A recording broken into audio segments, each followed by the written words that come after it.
முதல்வரின் Bihar visit India கூட்டணியை வலுப்படுத்தவா? பீகார்ல நடந்த சிறப்பு தீவிர வாக்காளர் பட்டியல் திருத்தத்தால 65 லட்சம் வாக்காளர்கள் நீக்கப்பட்டது நாடு முழுக்க கொந்தளிப்பை ஏற்படுத்துச்சு. நாடாளுமன்றத்தையே எதிர்க்கட்சிகள் முடக்குனாங்க. தேர்தல் ஆணையத்துக்கு எதிர்க்கட்சிகள் சரமாரியான கேள்விகளை முன்வச்சது. எதிர்க்கட்சிகளோட கேள்விகளுக்கு பதில் சொல்ல வேண்டிய கட்டாயத்துக்கு தேர்தல் ஆணையம் தள்ளப்பட தலைமை தேர்தல் ஆணையரே சில விளக்கங்களை செய்தியாளர் சந்திப்புல கொடுத்தாரு. அவர் கொடுத்த விளக்கமே தேர்தல் ஆணையத்துக்கு எதிராக திரும்பிச்சு. ராகுல் காந்தி வாக்கு திருட்ட தடுக்க பீகார்ல வாக்காளர் உரிமை யாத்திரையை தொடங்கி நடத்திட்டு வர்றாரு. இதுல கலந்துகிட்ட தமிழ்நாடு முதலமைச்சர் ஸ்டாலின் இந்தியா கூட்டணி பிறந்த பீகார் மண்ணிலேயே பாஜகவோட ஆணவம் புதைக்கப்படும்னு கருத்து தெரிவிச்சது இந்திய அரசியல்ல கவனம் பெற்றிருக்கு. சிறப்பு தீவிர வாக்காளர் பட்டியல் திருத்த விவகாரம் இந்தியா கூட்டணியை பலப்படுத்துதா? பீகார்ல பாஜகவோட தோல்வி ஆரம்பமாகுதா? முதல்வர் ஸ்டாலின் பீகாருக்கு போன பின்னணி என்ன? இதையெல்லாம் தான் ஸ்பாட்லைட்ல பார்க்க போறோம்.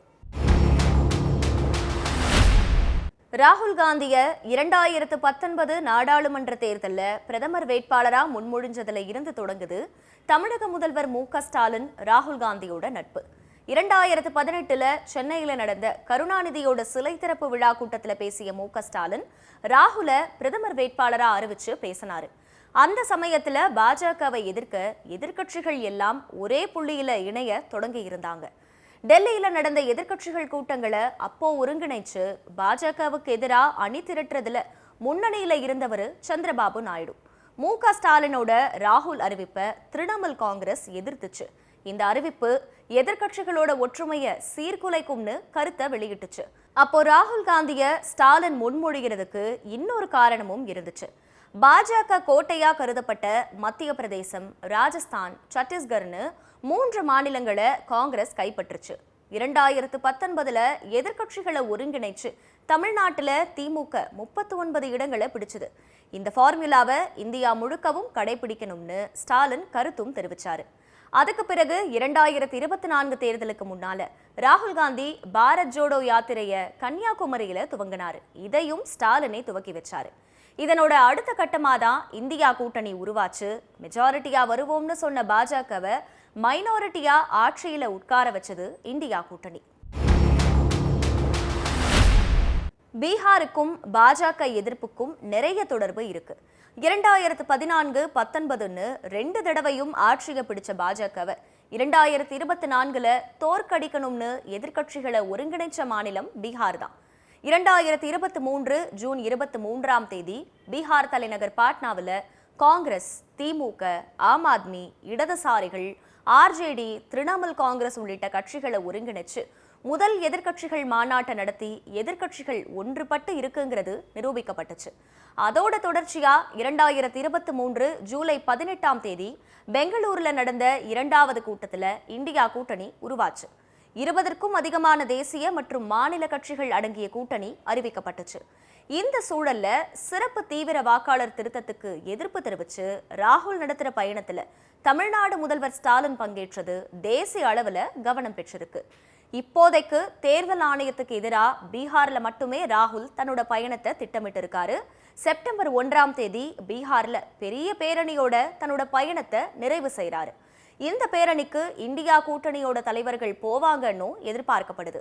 பீகார்ல பாஜகவை தோற்கடிச்சு எதிர்க்கட்சிகளோட வலிமையையும் இந்தியா கூட்டணியோட ஒருங்கிணைப்பையும் பாஜகவுக்கு காட்ட எதிர்க்கட்சிகள் முடிவு செஞ்சிருக்கிறதா சொல்றாங்க. 2024 நாடாளுமன்ற தேர்தலில் 60 முதல் 70 இடங்கள்ல பாஜக கூட்டணிகள் வாக்கு திருட்டுல ஈடுபட்டு தான் ஆட்சி அமைச்சாங்கிற நிரூபிக்க இந்தியா கூட்டணி கட்சிகள் சில ஆதாரங்களை திரட்டிக்கிட்டு இருக்கிறதா சொல்லப்படுது. இதை பீகார் தேர்தல் அறிவிப்புக்கு பிறகு வெளியிட திட்டம்னும் சொல்லப்படுது. இந்த அறிவிப்பு வெளியிடும் போது ஒட்டுமொத்த இந்தியா கூட்டணி தலைவர்களும் இருக்கணுங்கிறது ராகுல், ஸ்டாலின், கம்யூனிஸ்டுகளோட விருப்பம்னு சொல்லப்படுது. பீகார்ல தேர்தல் ஆணையத்தால் நீக்கப்பட்ட 6.5 லட்சம் வாக்காளர்கள் தமிழ்நாட்டில் இருக்கிறதா சொல்லப்பட்டிருக்கு.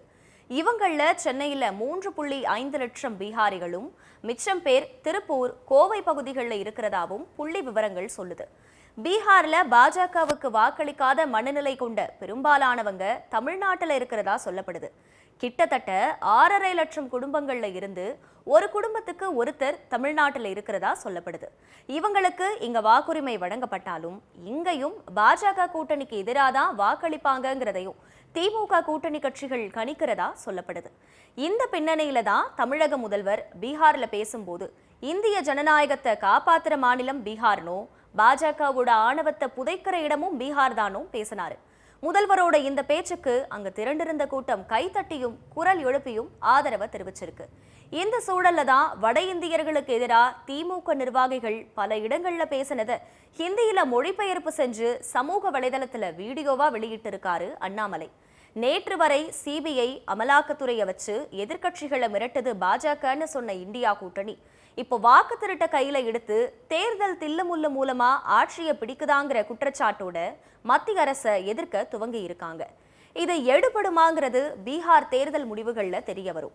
இந்த அடிப்படையில தான் 2026 தமிழ்நாடு, மேற்கு வங்கம், கேரளா, பாண்டி, அசாம் உள்ளிட்ட சட்டப்பேரவை தேர்தல்ல பாஜகவை எதிர்க்கிற கட்சிகளோட வியூகங்களும் இருக்க போறது உறுதி.